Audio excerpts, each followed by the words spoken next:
Dalam nama Bapa dan Putera dan Roh Kudus. Amin.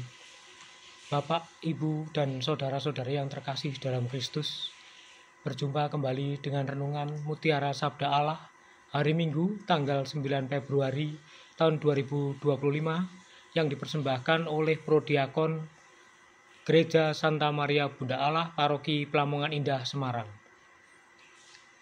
Renungan Mutiara Sabda Allah diambil dari Injil Lukas bab 5 ayat 1-11.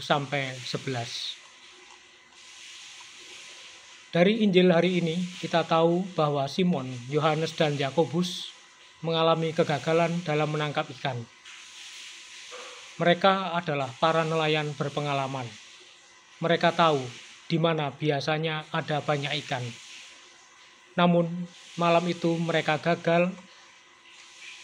Kata Simon kepada Yesus yang memberi perintah supaya menolakkan perahunya sedikit jauh dari pantai.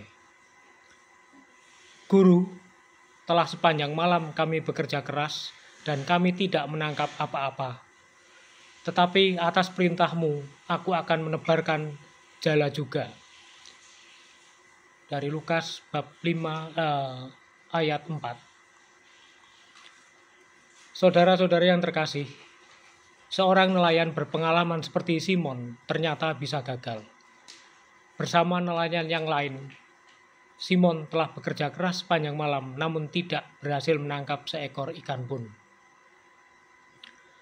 Belajar dari pengalaman Simon, kita dapat memetik dua pesan berharga. Pertama, tidak patah semangat. Kegagalan menangkap ikan sepanjang malam bekerja keras tidak membuat Simon trauma dan tidak mau melakukannya lagi. Ia tidak patah semangat. Ketekunan dan kesabaran selalu memberikan dampak positif dalam setiap usaha apapun itu. Kedua, mau taat. Bekerja keras sepanjang malam pasti menguras energi, emosi, dan budi. Simon pasti merasa lelah setelah bekerja keras sepanjang malam. Namun, ia mau taat kepada Yesus, Sang Guru. Itulah sebabnya, kepadanya Simon berkata, "Tetapi atas perintahmu, aku akan menebarkan jala juga." Kalimat Sang Guru yang berbunyi, "Bertolaklah ke tempat yang dalam dan tebarkan jalamu untuk menangkap ikan," didengar, ditangkap, dan dimengerti oleh Simon, bukan hanya sebagai sebuah permintaan, tetapi lebih sebagai perintah. Karena berupa perintah, maka Simon menaatinya. Ia menebarkan jala juga. Bersama para nelayan lainnya, ia bersedia untuk melakukannya sekali lagi. Bukan di tempat yang sama yang semalaman mereka menebarkan jala dan ternyata di lokasi itu tidak ada ikannya. Tetapi di tempat yang lain, di tempat yang dalam, yang Yesus tahu disitulah ikan-ikan sudah berkumpul. Orang mengatakan kegagalan adalah keberhasilan yang tertunda, dan sebagian orang mengalami keberhasilan yang tertunda tersebut dalam kurun waktu yang lama. Mengapa?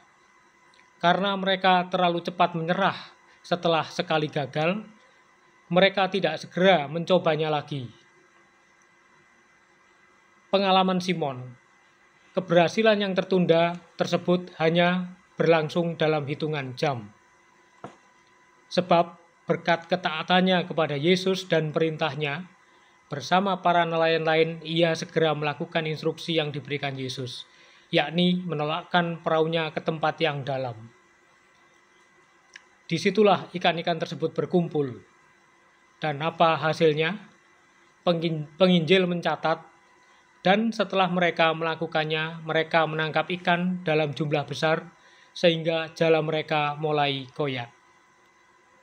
Luar biasa, buah dari ketaatan adalah keberhasilan. Bagi Simon, Yesus adalah sang penguasa waktu, entah malam, entah siang. Jika Yesus yang berkarya, yang memberi perintah untuk melakukannya, tanpa menunda-nunda, pasti hasilnya tidak sia-sia. Mukjizat itu nyata. Simon pun melihat dengan matanya sendiri. Penginjil menulis, melihat hal itu, Simon tersungkur di depan Yesus dan berkata, "Tuhan, tinggalkanlah aku, karena aku ini orang berdosa." Di hadapan Yesus yang penuh kuasa, Simon merasa tidak ada apa-apanya selain hanya ada rasa berdosa. Di hadapan yang ilahi, Simon tahu diri. Ia menyadari kehinaan sebagai orang yang berdosa dan perlu dibasuh oleh kerahiman ilahi supaya menjadi muridnya yang suci. Saudara-saudari yang dikasihi Tuhan, belajar dari pengalaman Simon, kita dapat menjadi murid-murid Yesus yang berhasil jika suatu saat kita mengalami kegagalan. Hal itu Tuhan izinkan terjadi agar kita tidak sombong, agar kita lebih mengandalkan Tuhan daripada mengandalkan diri sendiri dengan segala pengalaman yang dimiliki, agar kita lebih taat kepada Tuhan daripada mengikuti maunya sendiri. Selain itu, kita akan menjadi murid-murid Yesus yang rendah hati seperti Simon, berani mengakui diri sebagai orang yang berdosa. Hanya orang yang menyadari diri sebagai orang yang berdosa dan membutuhkan kerahiman ilahi akan menjadi murid yang sejati dan suci. Dimuliakanlah Tuhan kini dan sepanjang masa. Amin. Dalam nama Bapa dan Putra dan Roh Kudus. Amin.